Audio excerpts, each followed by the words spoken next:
Hello guys, welcome back. ඔයාලා දන්නවා අපේ channel එකේ එදා ඉඳන් අපි කතා කරේ tech related දේවල් ගැන. හැබැයි අද අපි කතා කරන්නේ පොඩ්ඩක් වෙනස් දෙයක්. ඉතින් ඔයාලා title එක thumbnail එක දැක්කනම් දැනටවත් දන්නවා අද අපි කතා කරන්න යන්නේ Yamaha FZ V4 එක ගැන. ඉතින් guys මේක තමයි මගේ පළවෙනි bike එක. මම මේක purchase කරලා මේ වෙනකොට මාස 10කට ආසන්න කාලයක් වෙනවා. ඉතින් මේ මාස 10 ඇතුළත මගේ user experience එක තමයි මම ඔයාලත් එක්ක අද share කරගන්න යන්නේ. ඒ වගේම මතක තියාගන්න මේක කොහෙත්ම professional bike review එකක් නෙවෙයි.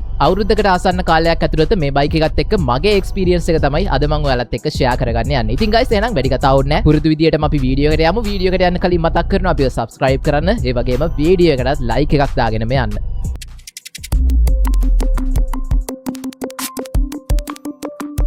Audio Jungle.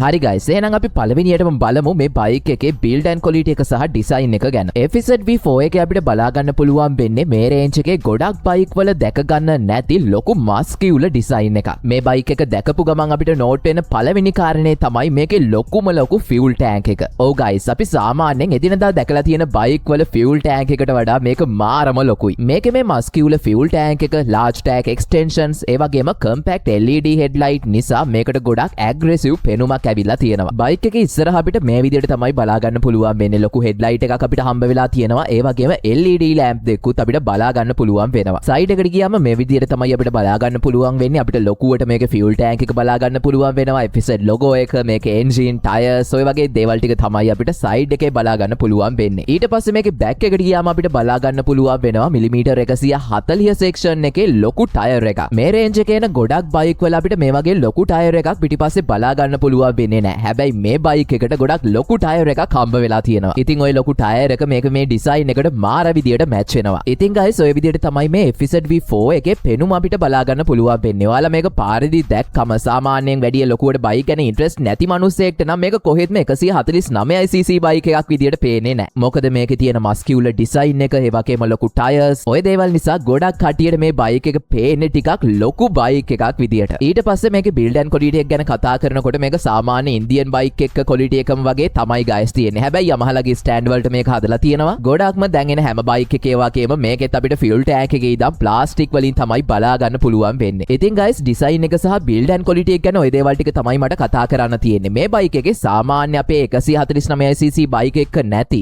වෙනස්ම විදියක decent muscular design එකක් අපිට බලා ගන්න පුළුවන් වෙනවා. ඊළඟට මේ බයික් එකේ engine එක සහ performance FZ V4 එකේ අපිට බලා ගන්න පුළුවන් වෙන්නේ 149cc single cylinder air cooled fuel injection engine එක. මේ බයික් එක 12.4 PS ක power එකක් produce කරනවා වගේම newton meter 13.3ක torque එකක් මේ බයික් එකට දෙනවා. ඒ වගේම තමයි අපිට මේකේ බලා ගන්න පුළුවන් වෙන්නේ 5 speed gearbox එකක්. ඉතින් ඔයාලට මේ specification අහද්දිම තේරෙනවා ඇති මේකේ power එක, torque එක අනිත් සාමාන්‍ය බයික් වලට වඩා ගොඩක් අඩුයි කියන එක. මීට වඩා power එකක් වගේම torque එකක් තියෙන බයික් එකක් අපිට මීට වඩා ගොඩක් අඩුවෙන් purchase කරන්න පුළුවන්. හැබැයි guys අපිට FZ V4 එකේ බලා ගන්න පුළුවන් වෙන්නේ ඔය වගේ specifications ටිකක් තමයි. ඔය ස්පෙසිෆිකේෂන් උත් එක්ක ඔයාලට තේරුණා ඇති මේ FZ V4 එක නෙමෙයි කොහෙත්ම මේ 150cc කාණ්ඩයේ තියෙන fastestම බයික් එක. මීට වඩා වේගෙන් යන්න පුළුවන් බයික් 149cc රේන්ජ් එකේ අපිට ඕන තරම් බලා ගන්න පුළුවන් වෙනවා. හැබැයි guys point එක මේකයි. මේ FZ V4 එක හදලා තියෙන්නේ මාර වේගෙන් යන්න නෙවෙයි. මේ බයික් එක වැඩියෙන්ම focus කරලා තියෙන්නේ performance වලටවත් speed එකටවත් නෙවෙයි guys. මේක හදලා තියෙන්නේ everyday life එකේ ගොඩක් smooth comfortable ride එකක් යන්න පුළුවන් විදියට. ඔයා මේ රේන්ජ් එකේ වෙන බයික් එකක් පැදලා FZ V4 එක අතට ගත්තොත් ඔයාලට තේරෙවි මේක කොච්චර බැලන්ස්ද කියන එක. මේක රයිඩ් කරන්න කොච්චර ලේසිද වගේම මේක කොච්චර කොම්ෆර්ටබල්ද කියන එක. මොකද ඒ දේවල් වලට තමයි මේ බයික් එක මේන්ලිම ફોකස් කරලා තියෙන්නේ. මේ බයික් එකේ throttle response එක මාරම ස්මූත්. ඔයා පොඩි දුරක් යන කෙනෙක් නම් නැත්නම් සාමාන්‍ය mid range ride යන කෙනෙක් නම් එහෙමත් නැත්නම් ගොඩක් වෙලාවට city එකේ රයිඩ් කරන කෙනෙක් නම් ඒ කියන්නේ ගොඩක් වාහන අතරමැද traffic එකේ රයිඩ් කරන කෙනෙක් නම් මේ රේන්ජ් එකේ මීට වඩා හොඳ choice එකක් ඔයාට නැති තරම්. මොකද ඒ තරමටම මේකේ controlling superior. හැබැයි ඔයා ගොඩක් දුර යන කෙනෙක් නම් ඔයාට ගොඩක් වේගෙන් යන්න සිද්ධ වෙනවා. ඒ වගේම ඔයාට ගොඩක් වාහන overtake කරන්න සිද්ධ වෙනවා. ඉතින් ඔය වෙලාවෙදී අපිට ගියර් එකක් අඩු කරලා engine එක තව ටිකක් රිව් කරලා තමයි overtake කරගන්න පුළුවන් වෙන්නේ. ඉතින් ඔය වගේ overtake කරන අවස්ථාවලදී අපිට මේ බයික් එකේ power එක ටිකක් සාමාන්‍ය ඒවට වඩා අඩුයි කියන එක හොඳටම දැනෙනවා. ඒ වගේම මතක තියාගන්න මම ඕකෙන් අදහස් කරන්නේ නෑ මේකෙන් වාහනයක් overtake කරන එකට මාර ගේමක් දෙන්න ඕනේ කියන එක. මම කියන්නේ සාමාන්‍යයෙන් අපිට මේ රේන්ජ් එකේ බලා ගන්න පුළුවන් අනිත් බයික් එක්ක කම්පෙයා කරලා බලනකොට මේක තියෙන්නේ පොඩ්ඩක් පිටිපස්සේ. කොහොම වුණත් මම මුලින්ම කිව්වා වගේ මේක ඩිසයින් කරලා තියෙන්නේම ඔය වගේ ගොඩක් performance focus කරලා නෙවෙයි. ඒක නිසා අපිට කිසිම ප්‍රශ්නයක් නැහැ. මේකේ බලා ගන්න පුළුවන් performance එක අපිට everyday ride වලදී මාරම විදියට useful වෙනවා. ඒක නිසා ඒකේ ලොකුවට ප්‍රශ්නයක් නැහැ. අපිට මේකේ performance එකෙන් එදිනදා ride වලදී ගොඩක් හොඳ experience එකක් අරගන්න පුළුවන්. හැබැයි guys ඔයාලා මතක තියාගන්න ඕන කාරණේ මේකයි. ඔයා ගොඩක් ලොකු aggressive acceleration එකක් බලාපොරොත්තු වෙන කෙනෙක් නම් ගොඩක් strong top end performance එකක් බලාපොරොත්තු වෙන කෙනෙක් නම් මේ FZ V4 එක කොහෙත්ම ඔයාට ගැලපෙන බයික් එකක් නෙවෙයි. හරි guys. ඉතින් ওই දේවල් ටික තමයි මට මේකේ performance ගැන කතා කරන්න තියෙන්නේ. ඊට පස්සේ අපි කතා කරමු මේ බයික් එකේ riding experience එක ගැන. ඉතින් guys බයික් එක riding experience එක explain කරනවා කියන එක ටිකක් අමාරු වැඩක්. මම මේකෙදි කොච්චර දුරට සාර්ථක වෙවිද කියන්න මන් දන්නේ නැහැ. කොහොම වුණත් මගේ riding experience එක ඔයාලත් එක්ක share කරගන්න මම try එකක් දෙන්න. අපි FZ V4 එකේ seat එකේ වාඩි වුණ ගමන් මේ විදිහට තමයි අපේ point of view එක බලා ගන්න පුළුවන් වෙන්නේ. අපිට ප්‍රධාන වශයෙන්ම clearly අපේ meter panel එක බලා ගන්න පුළුවන්. ඒ වගේම අපේ key එක බලා ගන්න පුළුවන් සහ fuel tank එක බලා ගන්න පුළුවන්. අපිට මේ බයික් එකේ key එක බලා ගන්න පුළුවන් වෙන්නේ guys මේ fuel tank එකට attach කරලම තමයි. මම දන්නවා සමහර වෙලකට කැමති නැහැ. කොහොම වුණත් හැම බයික් එක්කම එදා ඉදන් එකම විදියට ඇවිල්ලා මේකේ පොඩි වෙනසක් වෙලා තියෙනවා. ඉතින් පෞද්ගලිකව මම ඒකට ගොඩක් කැමති. ඉතින් guys මේ විදියට තමයි V4 එකේ riding position එක අපිට බලා ගන්න පුළුවන් වෙන්නේ. මේකේ handlebar position එකත් ගොඩක් comfortable කියන්න පුළුවන්. අපිට කිසිම ප්‍රශ්නයක් නැතුව වාඩි වෙලා ලස්සනට handle එකෙන් අල්ලගෙන ඉන්න පුළුවන්. අනිත් දේවල් ඉතින් සාමාන්‍ය බයික් එක වගේම තමයි guys අපිට බලා ගන්න පුළුවන් වෙන්නේ. clutch එක, accelerator එක, brake ඔය හැම දෙයක්ම අපිට ගොඩක් ලේසියෙන් access කරන්න පුළුවන්. ඒ වගේම තමයි මේකේ foot peg එකත් හොඳ position එක තියෙනවා. ඔයා ගොඩක් traffic තියෙන පාරක ගියත්, ඔයා slow ride කරන කෙනෙක් වුණත්, ඔයාට U-turn එකක් ඉක්මනට ගහ ගන්න ඕන වුණත්, ඔය හැම දෙයක්ම ඔයාලට කිසිම ගින්දරක් නැතුව ලේසියෙන් කරගන්න පුළුවන්. ඔයා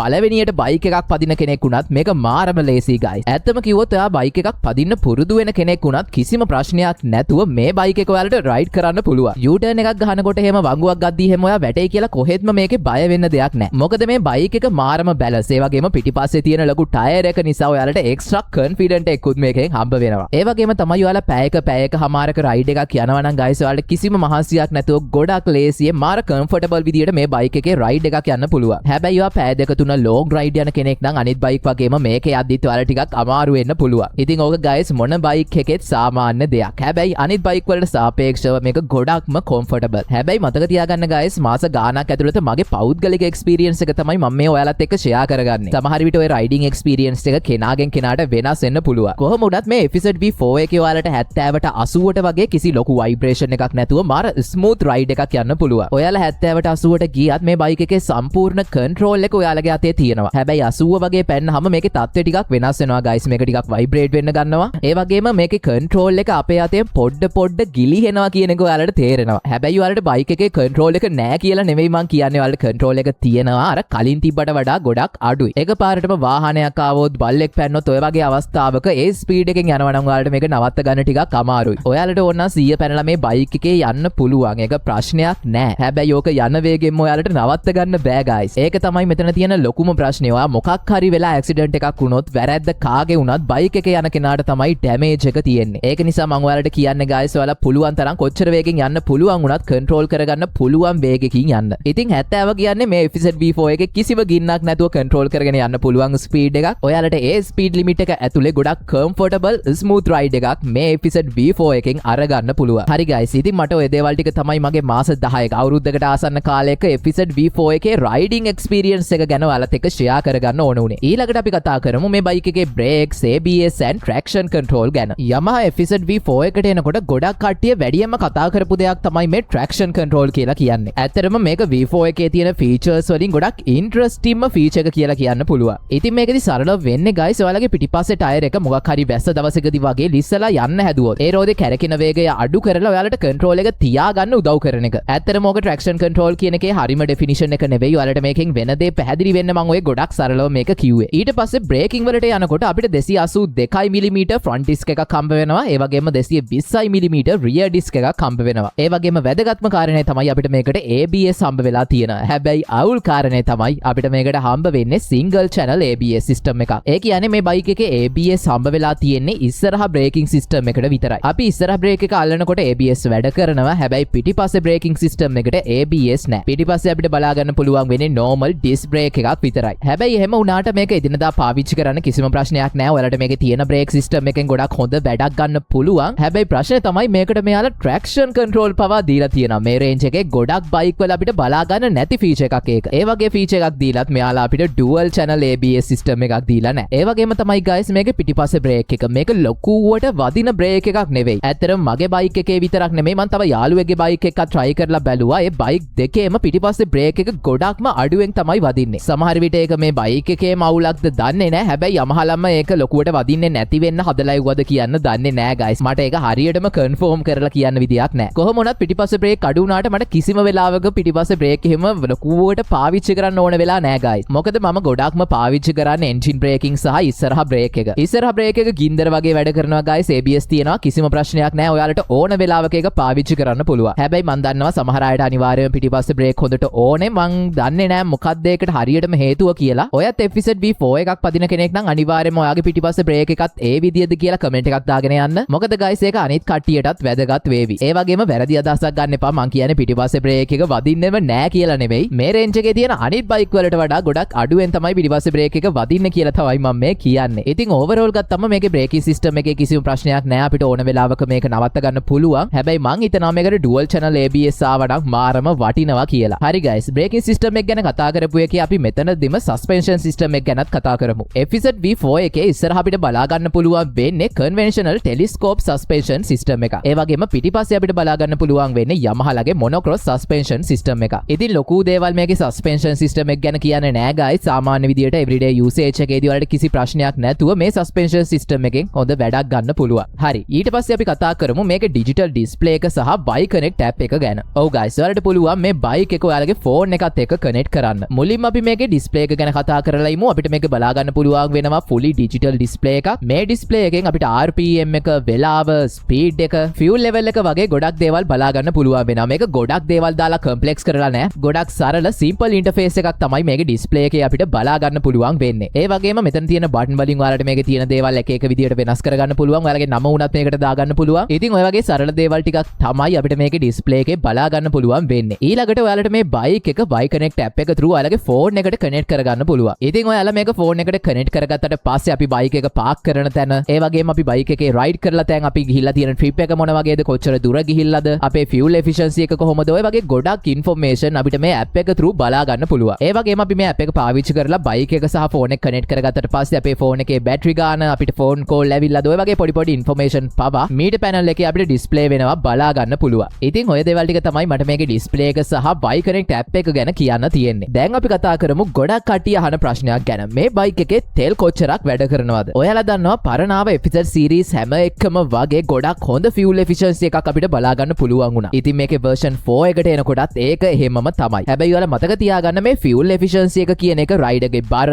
මේකේ tire pressure එක, ඔයා යන speed එක, ඔය වගේ ගොඩක් කාරණා මත depend වෙන දෙයක්. ඒක නිසා මට හරියටම මේ ගාන තමයි බයික් එකේ තෙල් වැඩ කරන්න කියලා කියන්න බෑ. ඔයාගේ බයික් එකේ මේ ගණන් වෙනස් වෙන්න පුළුවන්. කොහොම වුණත් මගේ බයික් එකේ ලීටර් එකකට අඩුම ගානේ කිලෝමීටර් 40කට වඩා යන්න පුළුවන් guys. ගොඩක් දුරට 70ට 80ට වගේ ගියපු වෙලාවල් වල මට මේකේ fuel efficiency එක බලා ගන්න පුළුවන් උනේ කිලෝමීටර් 40ක් 40 ගණන් වගේ. හැබැයි මේකේ fuel efficiency එක 50 55 වගේ අතර ගියපු අවස්ථාත් මට මගේ Y Connect app එක through බලා ගන්න පුළුවන් වුණා. කොහොම වුණත් මම කලින් කියපු විදියටම මේක අපේ traffic එක, ඒ වගේම tire pressure එක, අපි යන speed එක, ඔය වගේ ගොඩක් දේවල් මත depend වෙනවා. හැබැයි මට ඔයාලට සාමාන්‍ය විදියට කියන්න පුළුවන් මේක අනිවාර්යෙන් කිලෝමීටර් 50ක් 60ක් අතරේ තෙල් කරනවා. ගොඩක් වෙලාවට app එක through මට මේක කිලෝමීටර් 50 ගණන් තමයි බලා ගන්න පුළුවන් උනේ. ඉතින් අන්තිමට කියන්න තියෙන්නේ මේක fuel efficiency එකත් ගොඩක් හොඳයි guys. මේ range එකේ තියෙන ගොඩක් බයික් වලට සාපේක්ෂව ස්පීඩ් එකත් අඩුයි තමයි. හැබැයි අනිත් බයික් වලට සාපේක්ෂව ගොඩක් හොඳ fuel efficiency එකක් අපිට මේ බයික් එකේ බලා ගන්න පුළුවන් වෙනවා. හරි guys, ඔය දේවල් ටික තමයි අපිට මේ බයික් එක ගැන කතා කරන්න තියෙන්නේ. අවසානට අපි කතා කරමු මම මේ බයික් එකේ ආස දේවල් සහ අකමැති වුණ දේවල් ටිකක් ගැන. මුලින්ම අකමැති දේවල් ගැන කතා කරොත් පළවෙනි කාරණේ තමයි මේකේ power එක. මම කලිනුත් කිව්වා වගේ ගොඩක් අඩු power එකක් තමයි අපිට මේ FZ V4 එකේ බලා ගන්න පුළුවන් වෙන්නේ. ඔයාලා වාහනයක් එහෙම overtake කරද්දි මේක අපිට හොඳටම දැනෙන දෙයක්. ඇත්තටම 150cc බයික් එක අද කාලේ වෙනකොට මම මීට වඩා power එකක් බලාපොරොත්තු වුණා. දෙවෙනි කාරණේ තමයි මේකේ 5 speed gear box එක. ඔයාලා මේ බයික් එක අරගෙන යන්නේ පොඩි දුරක් නම් ඒ කියන්නේ වැඩට යනවා, ගෙදරට එනවා, පොඩි ටවුන් එකේ රවුමක් යනවා. ඔය වගේ පොඩි රයිඩ් විතරයි නම් මේ බයික් එකෙන් යන්නේ. ඒක කිසිම ප්‍රශ්නයක් නෑ. 5 speed gear box එකෙන් අපිට හොඳ වැඩක් ගන්න පුළුවන්. ඒක හොඳටම හොඳයි. කිසිම ප්‍රශ්නයක් නෑ. හැබැයි අපි long ride යනකොට අපිට මේ 6 gear එකක් නැති එකේ අඩුව දැනෙනවා. අපිට පස්වෙනි gear එකේ 110ට 115ට විතර යන්න පුළුවන්. ප්‍රශ්නයක් නෑ. හැබැයි අපිට 6 වෙනි gear එකකුත් තිබ්බනම් අපිට කිසිම බයක් නැතුව හොඳ smooth ride එකක් ඒ speed එකේදීත් යන්න තිබුණා. everyday life එකේදී කිසිම ප්‍රශ්නයක් ප්‍රශ්නයක් නෑ මේක හොඳටම හොඳයි. හැබැයි ලොග් රයිඩ් යන කෙනෙක්ට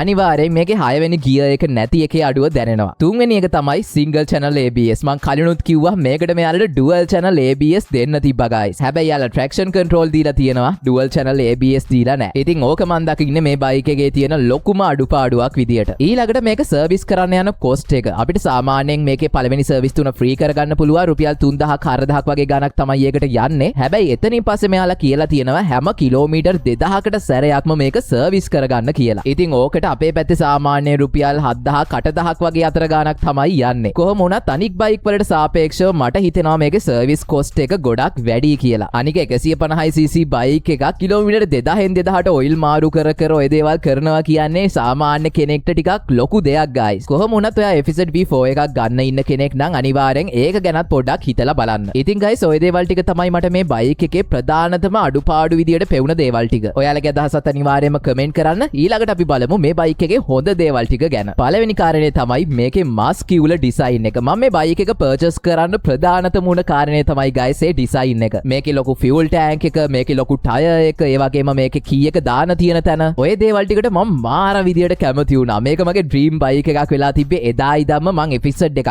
FZ සීරීස් එකේ කිසිම බයික් එකක් අල්ලලාවත් තිබ්බ කෙනෙක් නෙවෙයි. මට ලොකුවට FZ එකේ ඩිසයින් එකට හැම ලොකු ආසාවක් තිබ්බේ නෑ. හැබැයි V4 එකේ ඩිසයින් එක එනකොට මං ඒකට මාර විදියට කැමති වුණා. දෙවෙනි කාරණේ තමයි මේකේ comfortable riding position එක. ඔයාලට කිසිම ප්‍රශ්නයක් නැතුව රිලැක්ස් එකේ මේක රයිඩ් කරන්න පුළුවන්. මේකේ handling, balancing ඔය හැම දෙයක්ම මාරම හොඳයි. අපි ට්‍රැෆික් එකේ ඉදි ගොඩක්ම පොඩි ස්පීඩ් එකකින් පවා කිසිම අවුලක් නැතුව කකුල් දෙක බිම තියන්නේ නැතුව මේක බැලන්ස් කරගෙන යන්න පුළුවන්. මන් දන්නවා හොඳ එක්ස්පීරියන්ස් එකක් තියෙන කෙනෙක්ට ඕක ඕන බයික් එකකට කරන්න පුළුවන්. ඒක ප්‍රශ්නයක් නෙවෙයි. හැබැයි පළවෙනියට බයික් එකක් ගත්ත කෙනෙක්ට වුණත් මේ V4 එකේ ඒ වැඩේ කරන්න පුළුවන්. මොකද මේ බයික් එකේ අපිට ගොඩක් හොඳ කන්ට්‍රෝල් එකක් වගේම බැලන්ස් එකක් බලා ගන්න පුළුවන් වෙනවා. ඊට පස්සේ මේකේ පිටිපස්සේ තියෙන වයිඩ් ටයර් එක, good fuel efficiency එක, traction control, මේකේ තියෙන safety features ඔය වගේ ගොඩක් දේවල් මේකේ හොඳ දේවල් විදියට අපිට බලා ගන්න පුළුවන්. අඩුම තරමේ ඔය දේවල් ටිකට තමයි මම මේ බයික් එකේ ගොඩක්ම කැමති උනේ. safety features කියන්නේ guys මට වීඩියෝ එකේ කලින් කියන්න අමතක වුණා. මේ බයික් එකේ ස්ටෑන්ඩ් එක ගහලා තියෙනවා නම් ඔයාලට ගියර් එකක් දාලා ඉස්සරහට යන්න බෑ. ගියර් එක දානකොටම බයික් එක ඕෆ් වෙලා යනවා. ඒ වගේම තමයි ඔයාලා ගියර් එක නම් ඉන්නේ මේ බයික් එක ස්ටාර්ට් වෙන්නේ නැහැ. ඔයාලට ඒක ස්ටාර්ට් කරන්න ඕන නම් එක්ක නියුට්‍රල් එකට දාගන්න වෙනවා, එක්ක ක්ලච් එක අල්ලගෙන ස්ටාර්ට් කරන්න වෙනවා. කොහොම වුණත් guys මේකේ තියෙන ඔය safety features නිසා ස්ටෑන්ඩ් එක ගහගෙන යන්න බැරි සීන්, ඊට පස්සේ traction control, ABS ඔය දේවල් ටික නිසා ඇත්තටම මගේ ජීවිතේ කීප වතාවක්ම බේරිලා තියෙනවා. ඒක නිසා මම මේ බයික් එකේ safety features ගැන මාරම satisfied. ඒ වගේම තමයි අවාසි ගැන කියද්දි මට දෙයක් කියන්න අමතකුණා guys. මේකේ අපිට display එකේ අපි ඉන්න gear එක indicate කරන්නේ නැහැ. හරි guys. ඉතින් අපි වීඩියෝ එක අන්තිමට ඇවිල්ලා තියෙන්නේ. මං හිතනවා අපි හැම දෙයක් ගැනම මේ V4 එකේ කතා කරා. මගේ experience එක මම ඔයාලත් එක්ක share කරගත්තා. ඉතින් අවුරුද්දක විතර experience එකත් එක්ක මේ බයික් එක ගැන overall මට කියන්න තියෙන්නේ මෙන්න මේ දේවල් ටික. මේ බයික් එක ගොඩක් ලස්සන muscular design එකක් තියෙන බයික් එකක්. අනිවාර්යයෙන්ම පාරින්න ගොඩක් කටිය දෙපාරක් හැරිලා බලන design එකක් මේකට හම්බ වෙලා තියෙනවා. ඒ වගේම පළවෙනියට බයික් එකක් ගන්න කෙනෙක්ට වුණත් මේක handle කරන්න මාරම ලේසි. මේ බයික් එක මාර comfortable, මාර balance. ඒක නිසා කිසිම ප්‍රශ්නයක් නැතුව beginner කෙනෙක්ට වුණත් මේ බයික් එක පාවිච්චි කරන්න පුළුවන්. ඒ වගේම තමයි ගොඩක් useful safety features ටිකුත් අපිට මේ බයික් එකට හම්බ වෙලා තියෙනවා. මේ V4 එක ඔයා ගන්න ඉන්න කෙනෙක් නම් මට ප්‍රධාන වශයෙන්ම කියන්න තියෙනවා focus කරන්නේ speed එක නම්, performance නම්.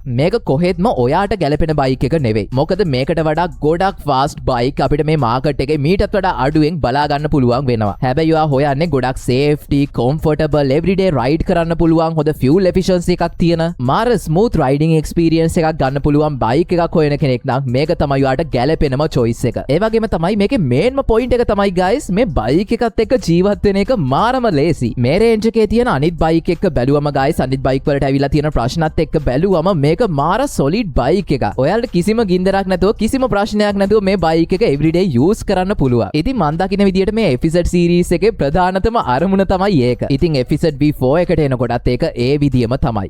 හරි කට්ටිය ඔය දේවල් ටික තමයි මට මේ බයික් එක ගැන කියන්න ඕන උනේ. ඉතින් ඔයාලා මොකද්ද මේක ගැන හිතන්නේ කියලා අනිවාර්යයෙන්ම කමෙන්ට් එකක් දාන්න. සරලව අවුරුද්දක වගේ කාලයක් ඇතුළත මේ බයික් එක ගැන මට හිතුණ දේවල් ටික තමයි මම ඔයාලත් එක්ක share කරගත්තේ. ඉතින් මං හිතනවා මේ බයික් එක ගන්න ඉන්න කෙනෙක්ට මේවා වැදගත් උනා ඇති කියලා. එහෙම වුණා නම් අනිවාර්යයෙන්ම like එකක් කමෙන්ට් එකක් දාගෙන යන්න guys. එහෙනම් ඕක තමයි අද වීඩියෝ එක. thank you එහෙනම් මෙච්චර වෙලා බලන් හිටියට මතක් කරනවා අපි subscribe කරන්න. ඒ වගේම අපේ Facebook එක TikTok එක පැත්තේ ඔයාලට එන්න පුළුවන්. එහෙනම් guys thank you මෙච්චර වෙලා බලන් හිටියට. අපි මේ වගේම තවත් වීඩියෝ එකකින් ඉක්මනට හම්බ වෙමු. එතකල් පරිස්සමට ඉන්න. ජය වේවා.